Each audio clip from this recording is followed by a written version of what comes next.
Hi,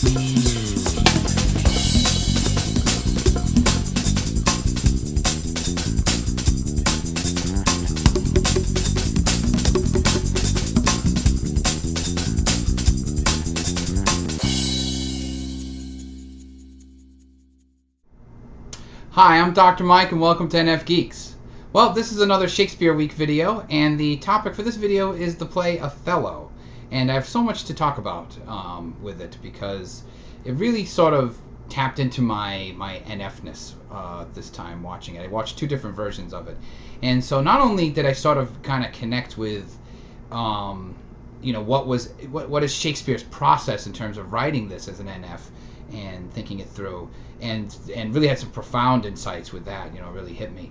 But I also sort of had this very NF reaction to the whole tragedy of it, of what goes on in Othello. It really sort of, really hit me deeply in a way that the other plays hadn't hit me to that level of depth, up to this point. So, so I have so much to say, and I'm going to get right to one of the big points that I really thought about a lot about while watching these. And I'm not going to just build it up. I'm just going to say it sort of straight out, just get it right out there. And that is that, one of the big questions about Othello is, what are the motivations of Iago? Why is Iago doing what he's doing in Othello to Othello? Iago is one of the most miserable, horrible people in all of Shakespeare's plays, totally evil, far worse than Shylock. Terrible. Why is he doing what he's doing? And my conclusion is that Iago is gay. Okay, now that interpretation isn't necessarily terribly new.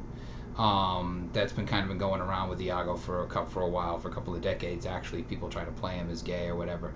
But I'm going to take it to its final destination, sort of, which is that Iago isn't. It's not just a way of interpreting it. I'm sort of declaring that Shakespeare wrote Iago to be gay. That is the intended motivation underneath Iago, that Shakespeare had originally intended for Iago. In other words, when Shakespeare was writing Othello and writing about Iago, Iago's homosexual attraction to Othello was in his mind. He was conscious of it, that's why Iago was being the way he was.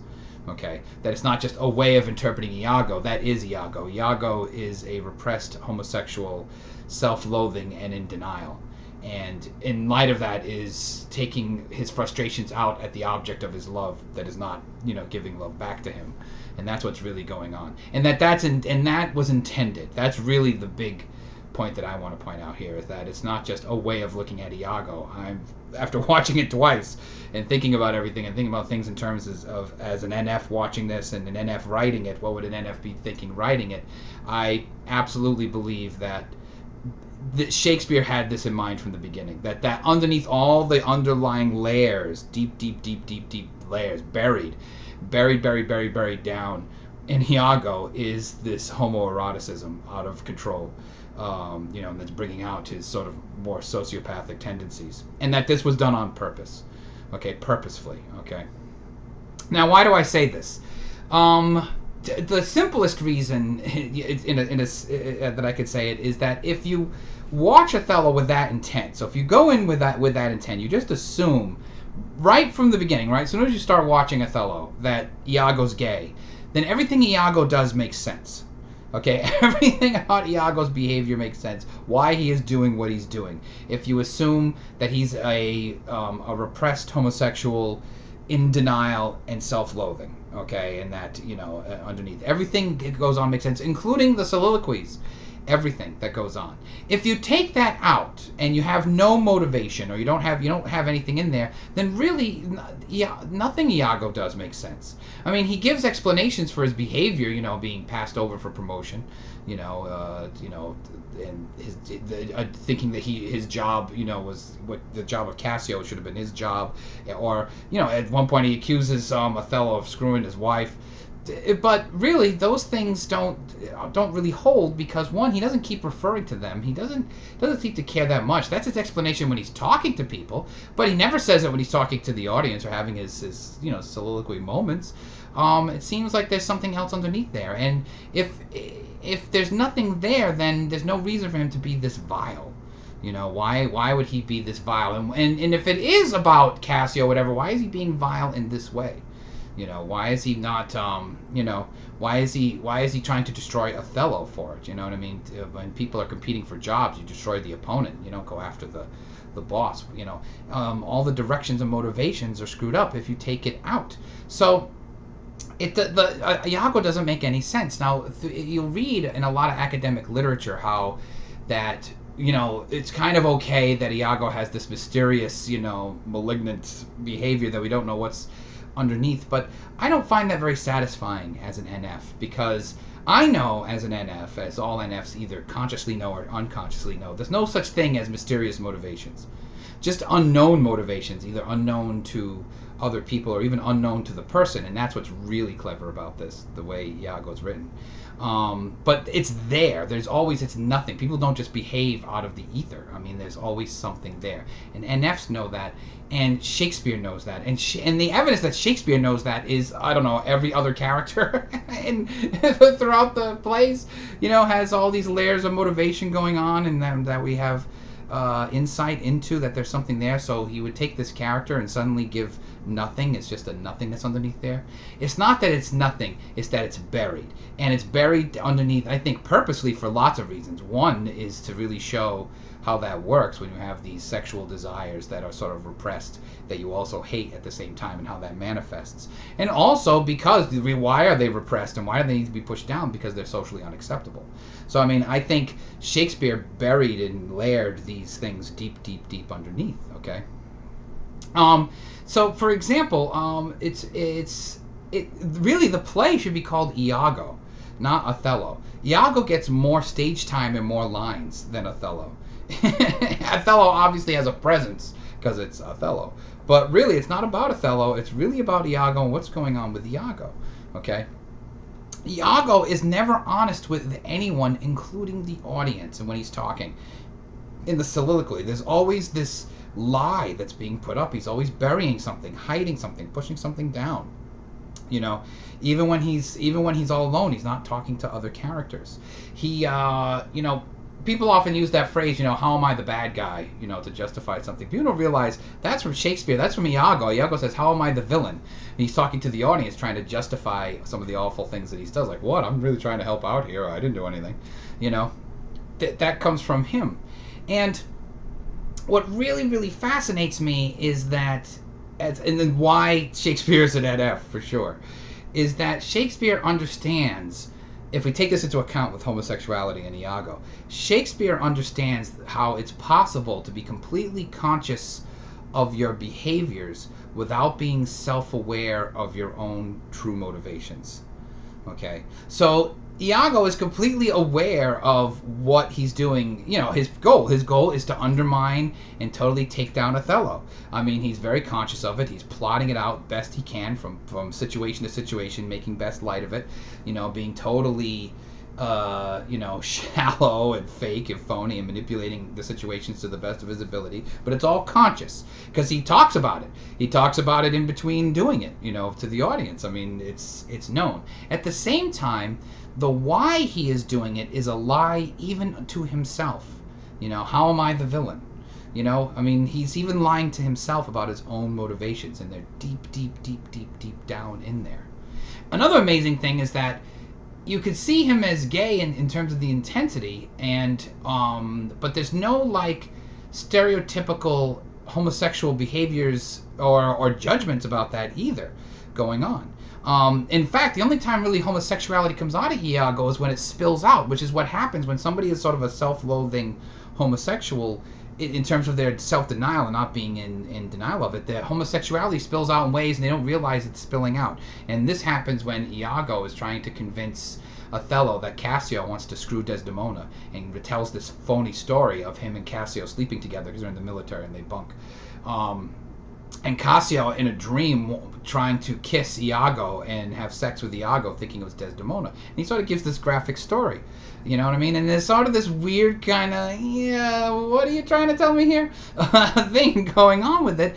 And it very much points towards Iago's homosexual side sort of spilling out. You know, it's always spilling out. He gets mad and kills his wife when she reveals that he wanted the scarf, the handkerchief, I should say, that Othello had given Desdemona and was trying to steal it, and apparently had been trying to take it prior to the events of the play. Why? Why would he do that, you know? And the fact that he can't ever really say anything speaks to intense shame, and that's what happens when you have these very, very repressed feelings. Anybody who's been has a side of themselves that's been deeply, deeply pushed down and repressed, that repression has come at the expense of shame. That's why you push it down, because and hide it, because it's a shameful thing.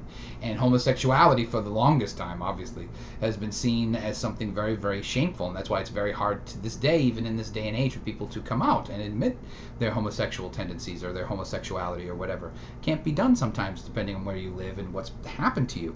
And so, you know, it all gets this deep internalization of self-hatred, and you know, he sort of has that. When confronted, he can't say why he's really doing it. He can't, you know, announce what's going on with his motivations, you know.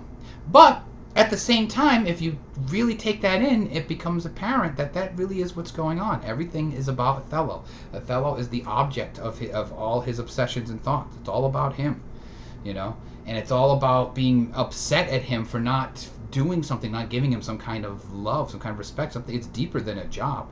It's much deeper. You know, he wants something from him. Now, one of the things I thought about in regards to this is, did the Elizabethans and Jacobeans, you know, when watching Hamlet in its original form, you know, in the Globe Theater, did they know, you know, did they pick up on the homosexuality of this? And I don't know, maybe. I think maybe. It's hard to say, because keep in mind the concept of homosexuality, homosexual lifestyle, you know, these words didn't exist, you know, exactly. I mean, there was probably other words for the behavior or whatever, but they, you know, they didn't have the view of what this was in terms of a social relation as we do. But they probably had some awareness of homosexuality, because homosexuals have existed throughout history, in all classes, in all civilizations. So, I mean, you know, it's there. So so they had to have some connection with it. I think what happened is that during the Victorian era, where Shakespeare really became popular, Shakespeare really became really, really popular in the 1800s, and it became something of you know, entertainment for Victorian bourgeoisie, and Victorian era values were very, very rigid about sexuality, and I think the homosexual side of Iago got buried in that and got lost. And I think over the past 50 years or so, really, any kind of analysis and interpretation of Othello has been around Othello's blackness. And so that's really been the focus of what's going on. Because honestly, even though Othello is black, Africans and African Americans and British actors who are African descent did not start playing Othello until playing that character until my lifetime, the past like 50 years, you know, maybe even a lot less than that. You know, so it's sort of new on the scene to think that Othello would actually be played by someone who's black. Lawrence Fishburne is the only, as far as I know, the only African American to play Othello in a movie. You know, the only one. And, you know, it's a very rare thing. So I think Othello's blackness has been, and the issue of blackness has been the center of this, and so the homosexuality of Iago has gotten missed. And I think now, because culturally we're at a time where we can talk openly about homosexual issues and homosexuality and not feel that you're being persecuted or persecuting someone at the same time or whatever, that, you know, there's an open atmosphere to be talked about. I think Iago's homosexuality is going to become more apparent. I actually think that I had this thought that Othello's blackness, the fact that Othello is black, and you know, that makes him very unique on stage. You know, he stands out no matter where he is on stage. I think that's meant to draw attention away from Iago. I think everything that goes on is meant to draw attention away from Iago's actual motivation, which is this homoerotic, homosexual attraction he has for Othello, which is also the source of self-hatred, self-loathing, and self-destruction. You know, all these awful things, because it's all repressed, and, you know, deep down he can't admit it to himself. And everything is meant to sort of deflect that. So even though, you know, Othello is on stage, it's really about Iago. The title of the play is Othello, but Iago gets all the dialogue. You know, he's the most complex person in the whole thing. And that's how amazing Shakespeare is. He layered it so perfectly that it took 400 years for us to see it, to see it as real. Like, that is the motivation of Iago. And again, I say it because anything else really falls flat. It doesn't, I mean, it makes sense, I guess, in some sort of logic sense, but not in a real sense. You know, I mean, he would go through all this trouble just because he didn't get a job promotion. It's big military, you know, a lot to do. Or that he's just doing it for the sake of doing it. Nobody does anything for the sake of doing things. I mean, that's a lie. We tell ourselves that because we don't even want to know the truth of what's going on inside a person, or we can't understand what's going on inside a person. But nobody has a behavior out of the ether, out of nothing. There's always underlying motivation. Personality type points that out all the time. So the absence of it, Iago, makes no sense. You know, it's crazy. It's why would he do any of these things? You put homosexuality and the repressedness of it in there, everything Iago does makes sense. It explains Iago perfectly. And it explains it so perfectly that it has to be intended. And that really says something about Shakespeare understanding what it's like to have repressed sexual stuff going on, you know, and how that manifests in all sorts of ugly ways. It really speaks to the power of his NF abilities. And some people think that Shakespeare was gay himself. He might have been wrestling with these same issues. So then that wouldn't surprise me if that was the case. But it really speaks to his understanding of it, and I think that's a great thing. So that's Iago. The other thing, now the way it really hit me and touched me and almost wounded me in a way, I was so like depressed after and I watched it twice, you know, and I was so depressed about it. And the thing that's really so depressing about it is that there are two Othellos that Othello himself admits after he murders Desdemona. There's the Othello before he kills her, which is the Othello war hero, honorable, honest, trustworthy, good leader. This is a guy you like. This is a guy you hope kills Iago before any of this goes down. And then there's the villain Othello, and that's what he is at the end of the movie. He's a villain. He lets his weakness and his fear and his gullibleness and all of his stuff, you know, interfere with his judgment, and he allows himself to be manipulated based on his weakest parts of himself, and he commits a murder against an innocent person who did not betray him, and he kills her, and he is a horrible villain. I mean, granted, Iago is a disgusting creature, but, you know, Othello did commit this murder, and you can't have sympathy for Othello. That's the thing. At the end of Othello, it's very, very empty feeling. It's just straight up misery. There's no real up thing. And granted, I know it's tragedy, but at least on some of the, plays, there's like a little bit of an upswing. You know, the Capulets and the Montagues stop fighting, finally. Okay, they stop fighting. Brutus is honored because at least he did do it out of his ideals, as stupid as it was to kill Caesar. You know, it was out of his ideals. Hamlet does revenge his father. The father's death is revenged. You know, there's all these sort of, at least a little bit of victory or something you can hold on to, but in Othello there's nothing. There really isn't anything. It's just this sad emptiness. Everything sort of like collapses on Othello. He commits this horrible crime, and then that's it. It just sucks for everybody, including you, the audience. You know? And he says, I was Othello. You know, I am the man that was Othello. He knows the difference. He's not that Othello anymore. And you can't have sympathy for him. And that's the thing. You can't have any sympathy for him because he did this horrible thing. I wanted to have sympathy, because I liked him up until he smothers Desdemona, but before that you can't. I mean, before that you can, but once that happens, you can't like him anymore. You know, it's impossible to like him. Iago is going to be sentenced to death. They say that, but he's still alive at the end of the play. He's dragged away, so you don't get to witness any justice. You know, and he doesn't reveal his motivation, so you don't get to throw that in his face. It's really, really sad and awful because of that, because you can't like Othello anymore. You just can't. The same thing, and it's funny because, you know, in Romeo and Juliet, you can. I actually was very critical of Romeo and Juliet watching it. I thought they were annoying. Just annoying crybaby NFs. They really were. Ugh, you know, through that whole play. But at the end, you have full sympathy and pity and empathy, or at least I had full sympathy, pity, and empathy, because, you know, what was the big deal? They were in love. They wanted to be in love. They wanted to be together. They didn't want to be in this feud, family feud. It's the feud that really brought this all around to this horrible conclusion. You know, what would they do that was so bad? They're just teenagers. Give them a break. You know, you can have pity for them, even though they did this stupid plan that didn't work out. But you can't have any pity or sympathy for Othello.